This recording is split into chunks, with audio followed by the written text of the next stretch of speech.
Hello, everyone. Welcome back to another episode of Sploosh. So, today we are with Robert Yeo, a veteran poet, prose writer, playwright, etc. Yes. And with me is Daryl Lim. Hello, everyone. Daryl here. So, sort of an intergenerational recording today. Yeah, for Sploosh, I think many of the writers that have been interviewed, including myself, are relatively youthful. So this was, I thought, a good opportunity to I think go back a little bit into how, in some ways, Singapore poetry in English and Singapore literature in English started off in Singapore. So yeah, pleased to have you with us here today, Robert. And I should also say that Robert is a good friend of mine and has been for a very long time, because Robert was my mentor under the NAC's Mentor Access program a long time back. And I always enjoyed those afternoons in Robert's place, because we would just talk about everything and anything under the sun related to poetry and the history of Singapore literature. I guess talking about anything under the sun, we should just start simple. Yes. How have you been? Yes. I'm about to publish my latest book called Roots 2, which is a continuation of Roots 1940 to 1975, a Singaporean memoir which I published in 2011. And it took me some time before I started on Roots 2, which covers the period 1976 to year 2000. And then I will end there.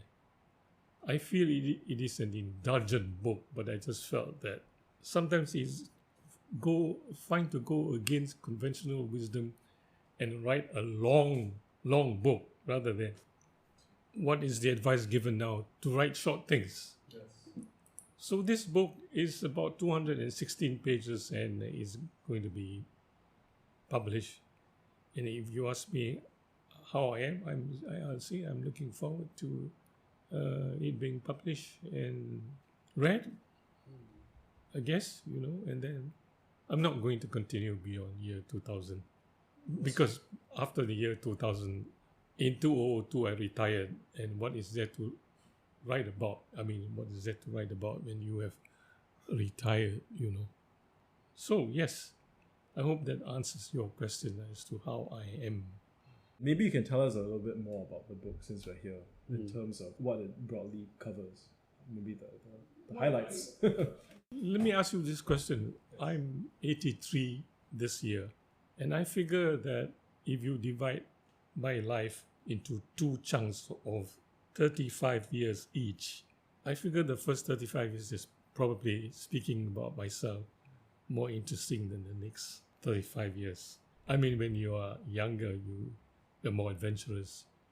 You do things that as a slightly older person you're not likely to do. I mean, in the year 1970, or was it 71, when I took up a job in Bangkok, I actually did not fly to Bangkok. I drove to Bangkok in a car, picked up a co-driver in Kuala Lumpur, and just took off. And it took us about a week to get to Bangkok. These are not things that I will do or could do presently. So that's why I figure that, as I say, that the first 35 years of my life is more interesting than the next 35. So, what's your motivation in writing a personal memoir? Is it just to relive your life? No, the immediate motivation, Hao Yang and Daryl, was a story that my grand auntie told me about 4 Yeo brothers, one of whom is my paternal grandfather, about how they came from Sarawak. That's my origins. And one of the brothers agreed to marry a local girl. But guess what? On the wedding day, he failed to show up. And the native girl's family was naturally very furious and put a bomo to harass the 4 Yeo brothers, forcing them to flee upon pain of their lives, to flee Sarawak, and they landed up in Singapore And my maternal grandfather stayed in Singapore, and his 3 brothers went to Malaysia. So I thought, wow, what a wonderful story, And I said, well, I'm going to write my own story. I'm going to call it Roots.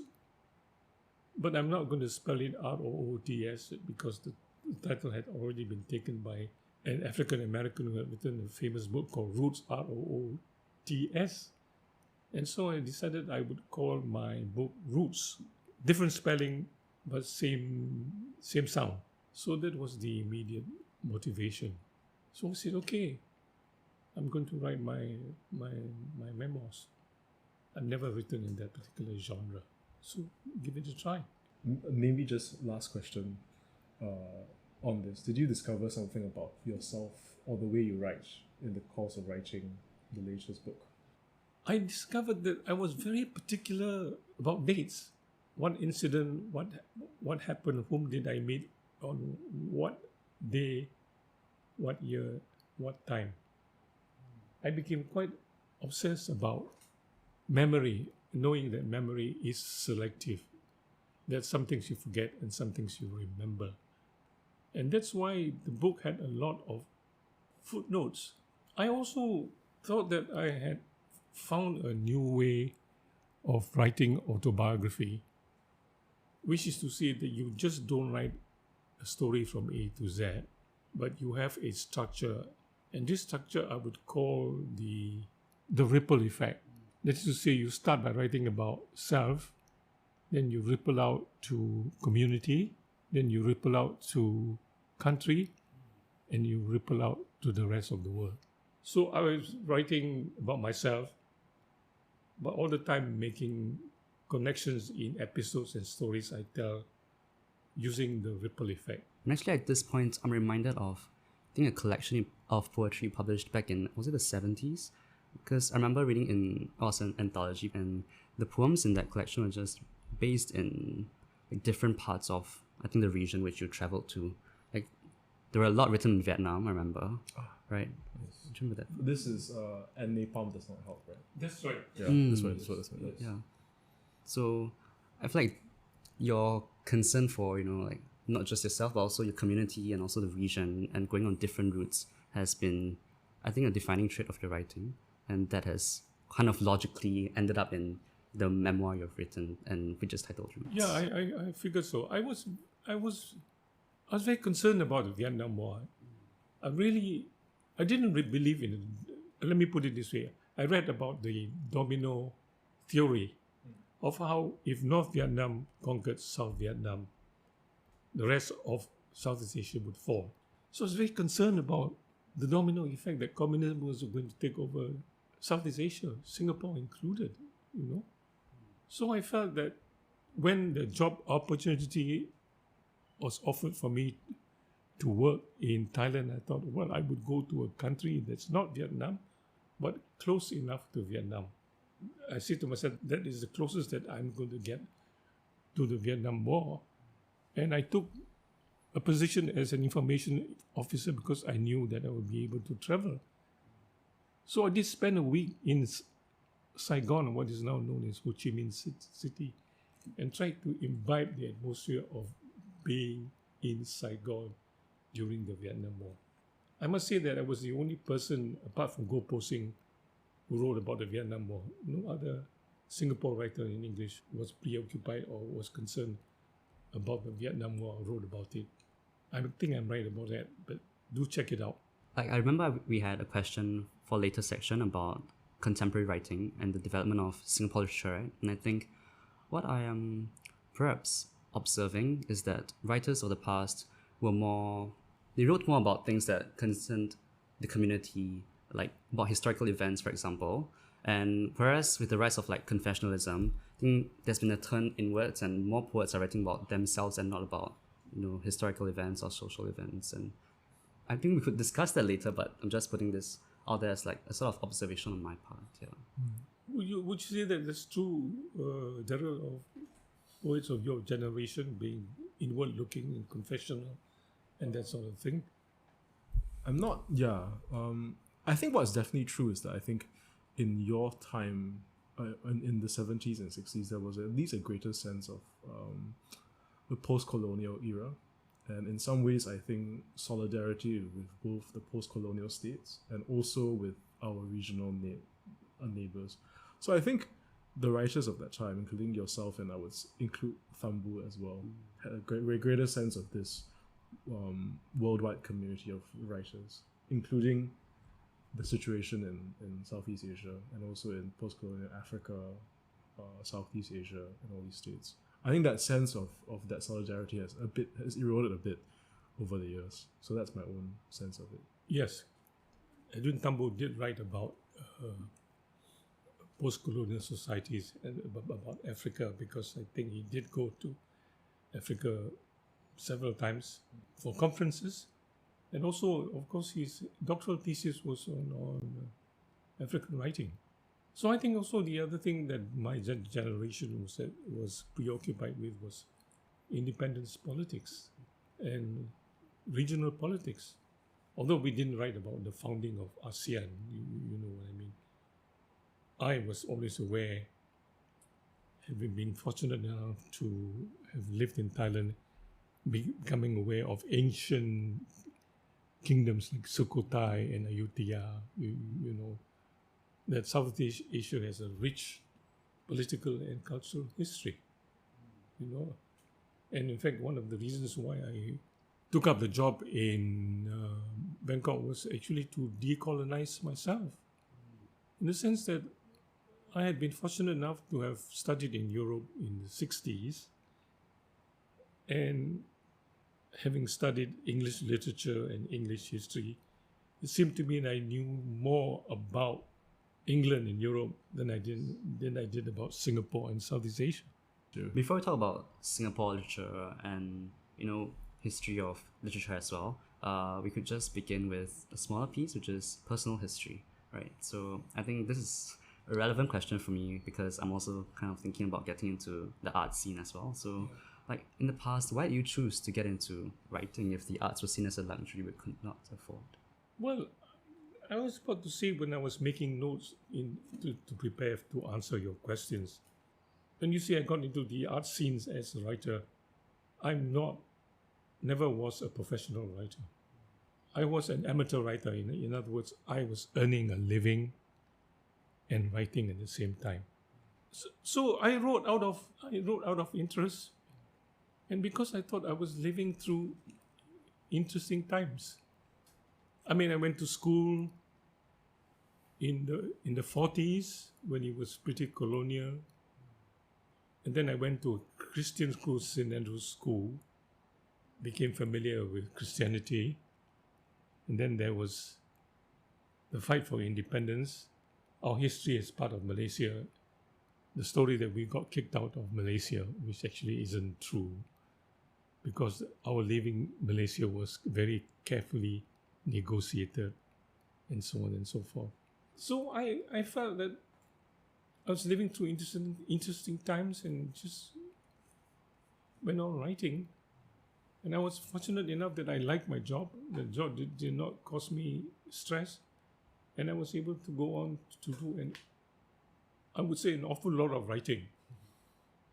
You know, most of my major writings were done when I was in teacher training institutions, first of all. If you go back, when did the first thought of even wanting to write and to express yourself creatively come? I guess it goes back to school. And the interesting thing was, I guess I was lucky. When I was in secondary 3 or secondary 4, and I was about 14, 15 or 16, I took a subject called additional literature. And included in the curriculum were the Augustan poets and the Romantic poets. So I was exposed to Romantic poetry quite early in my life. I finished my O level in 56. So I was exposed to Romantic poetry when I was 16, during an impressionable age. And I sort of felt, well, I would like to be able to write like Blake or Wordsworth. You know, so that was the impulse. And become famous, I suppose, and be mentioned in books and so on and so forth. a kind of youthful impulse. You know what I mean? The other influence on my writing was, of course, I picked up a pocket edition of the Rubaiyat of Omar Khayyam. And that also was influential in the sense like I said, well, I like to be able to write like that, you know. And one of the messages of the Rubaiyat is live for the moment, enjoy yourself. And then when was your first ever published work? Your first ever published creative work? Because you would have published something before the book, right? I had published in journals. I think I had published in Poetry Singapore, edited by Edwin Tambo, Temasek, edited by Gopo Singh. And in 1971, my first book of poems, my first book ever appeared.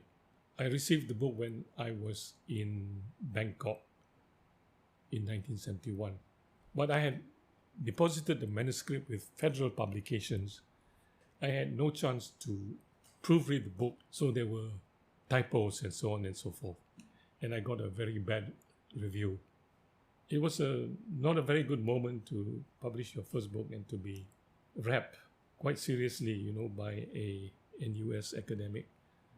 But I knew she was wrong about me, and I didn't allow it to affect my desire to write poetry. And I continued.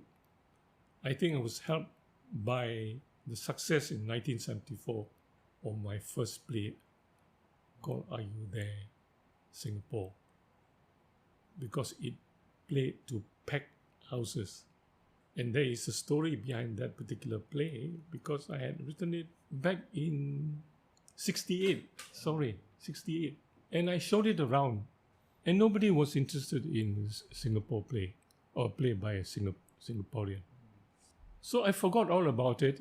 But lucky I left a copy with someone called G.G. Thompson, who was the deputy director of the Ministry of Foreign Affairs. And then I went to Bangkok and worked there for 2 years, completely forgetting that I had written this play until I came back. I contacted G.G. Thompson again, and we met for lunch in a cricket club. And then a few days later, he said he was cleaning his house and he found a manuscript of my play. I think I must have sent it to his son, Alexander Thompson, who had expressed interest in meeting me. So if that had not happened, I wouldn't have had a drama career, a dramatic career, if you like.